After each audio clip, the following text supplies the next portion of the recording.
this song here really has a few key impetus of inspiration. The song Yesterday, I started writing it in 1991.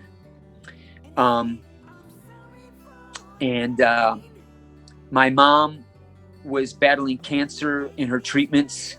My wife, Rhonda, and me were going through a very difficult time in our marriage.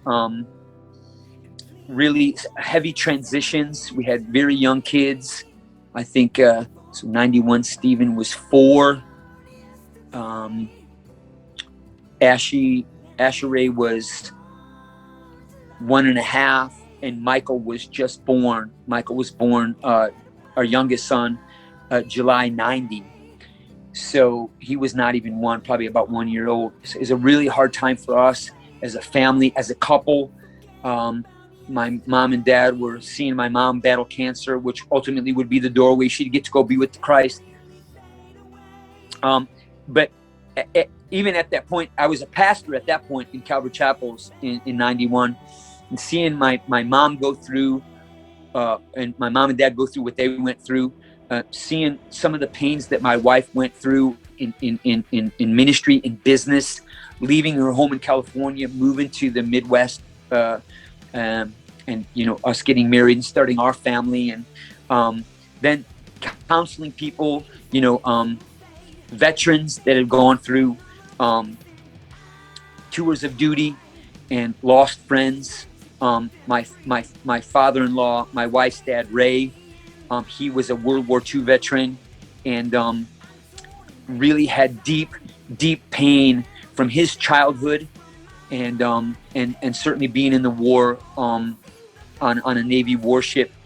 But the culmination, and it was those and through my life of ministry, again, fast forwarding to the present day when I finished Yesterday for Blood of Kings, just experiencing all the heartache that people has gone through. Like Paul said, weep with those who weep and rejoice with those who rejoice. And just seeing the trauma of divorce and broken homes. And there's a number of families, close friends of mine going through divorces and loss and pain and failure and all kinds of trauma. But anyways, the opening song, the opening verse starts with from the hospital chapel, there's a cry. He prays for one more chance to look in her eyes and say, I'm sorry for the pain. Will you make these phantoms go away? Please, won't you say it to me? Forget about yesterday. Let's just hold on to love today. Forget about yesterday. Let all our pain just fade away. Forget about yesterday.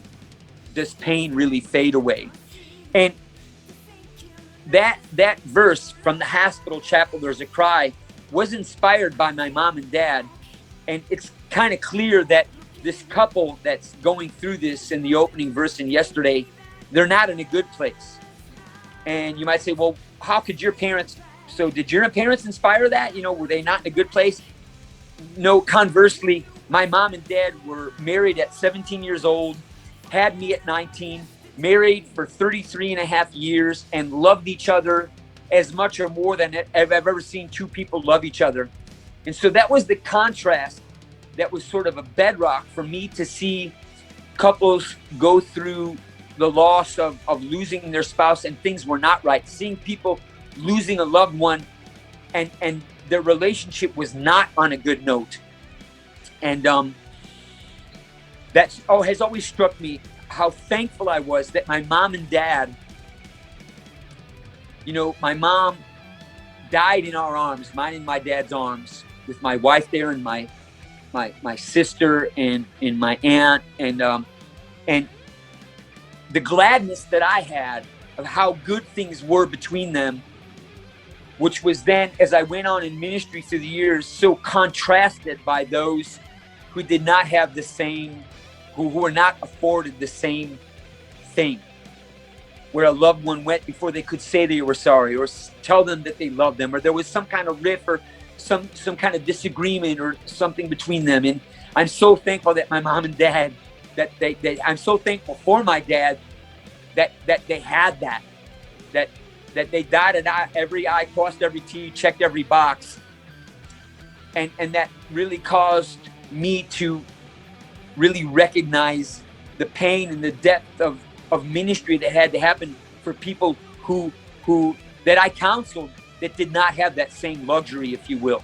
And then to write a song that might help someone have some healing from a trauma that was so contrasting to the beautiful harmony and wholeness that my mom and dad actually did have.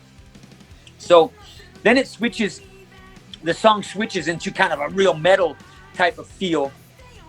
And it switches to what we'll call our war veteran, our traumatized war veteran enters the scene.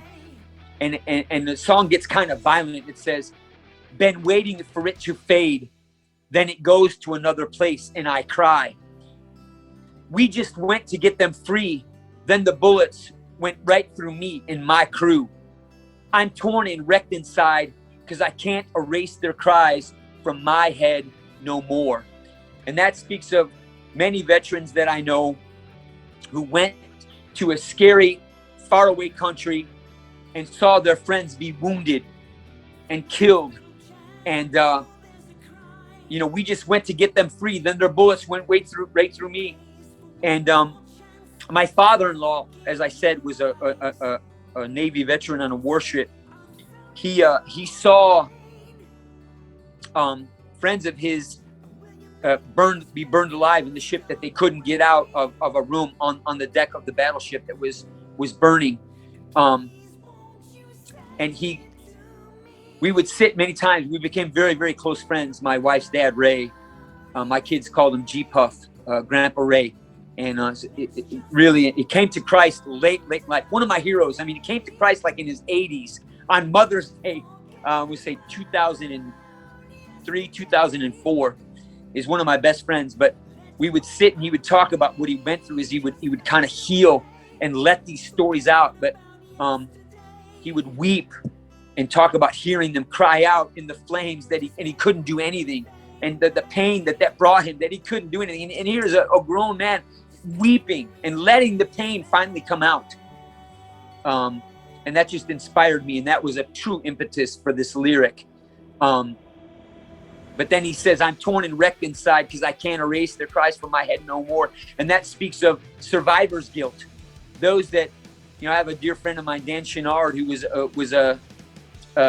in the Marines, and he had a night vision goggles on, and a flare went off, and it caused him to fall off the back of a cliff, and he fell down and he wrecked his ankle, and he went and had to get medically discharged from the army because of his injury was so bad. But his platoon was one of the platoons that was blown up on a bridge in Iraq, and I always thought how that affected him. And we became very close friends. He's still a close friend of mine today. But, he had buddies that he knew that went on and they were killed on a bridge in Iraq. And here, God deflected him from that.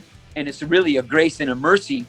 But, soldiers deal with survivor's guilt and seeing their friends injured. And, wounded veterans, wounded warriors today are some of the most neglected people emotionally. One of my good friends, again, Sean Spitzer Spitz, he has a ministry called Warriors Faith, which is a faith-based wounded warriors organization that I've done a lot of events with freestyle motocross and motocross athletes that went and supported our wounded warriors. But this is real. People get traumatized, and our soldiers do, nurses do, first responders do. We all get traumatized by stuff, but it's about identifying with that trauma and showing that Christ, no one experienced the trauma that Christ experienced, and he's the one that came through it and offers us the help that we need, even veterans that have been through gnarly, hellacious stuff. The bridge says, this is speaking of that veteran, grappling with survivor's guilt, watching his whole crew get annihilated and cut down as they all got shot up, and he was the only one that survived. He says, the verse says, I've seen the best of us be burned alive. That's an allusion to my father-in-law, Ray. I've watched our sons and daughters die. My damaged path is really getting wide. Why am I the only one alive? And that speaks of the trauma of his guilt of being the only one. You know, he would have given his life. He was there. He was shot. And yet he was the only one who survived. And that's special care that those types of soldiers and people need. Even 9/11 and policemen that see their partner get shot and they survive.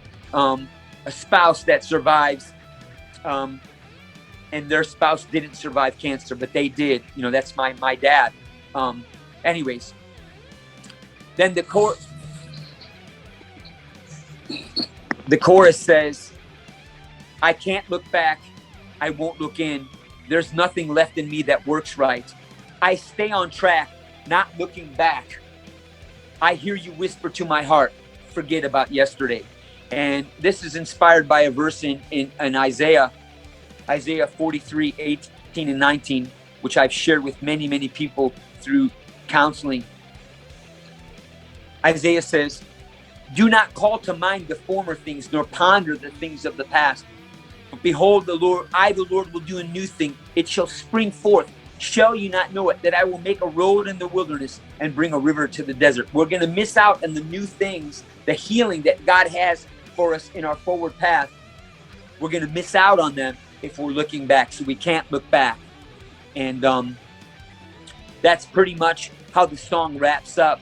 But it tries to span a couple that deals with the heartache of loss and unresolved issues. It deals with a veteran that deals with post-traumatic stress and survivor's guilt. But then it cuts ahead to the Apostle Paul in the final verse, and it says, he hunted saints to make them pay for their faith in the living way and their hope in a God who gave his son to crush the curse and shed his blood on that day. Stephen Stan would plant the seed. This saint killer now is freed to life. And again, Paul's mantra, I can't look back, forgetting those things which are behind, but I press towards the goal of the upward call of God in Christ. Philippians chapter 3, I can't look back, I won't look in. There's nothing left in me that works right. I stay on track, not looking back. I hear you whisper to my heart, forget about yesterday. And the line that says, Jeff, there's nothing left in me that works right. This is especially important for me to mention why that lyric is there, because certainly, you know, we can't look back. Even the Boston album, Don't Look Back. But the line that says, I can't look back and I won't look in. There's nothing left in me that works right. Psychology today finds the answers and teaches us to find the answers by looking in. And yet the Bible warns us that we have to look up. We have to look to the Lord. David said, I lifted my eyes up to the hills, from whence comes my help. My help comes from the Lord, maker of heaven and earth. Modern psychology teaches us to look in. And what did David say? There's nothing good in me. Jeremiah said, my own heart is desperately wicked and deceitful. Who can know it except the Lord? So we need to effectively help people to not look inward. Yes, identify their pain, be honest about their pain, get their pain out, but to look up. We need to help them get it out, but then they have to look up, not in, because we're self-deceiving. We have a sin nature. So I'm really glad I could expound on that line, Jeff, because there's nothing left in me that works right, and I won't look in, because I'm not gonna find help by looking in. I'm gonna only find help by looking up. And that's what the song about yesterday is about. Forget about yesterday, look ahead. I'm pressing towards the goal. I go forward, not to the left or the right, but I'm going forward by faith in Christ and allowing him to let me get my pain out, talk to somebody about it, and get the help that I need through my relationship with Christ himself.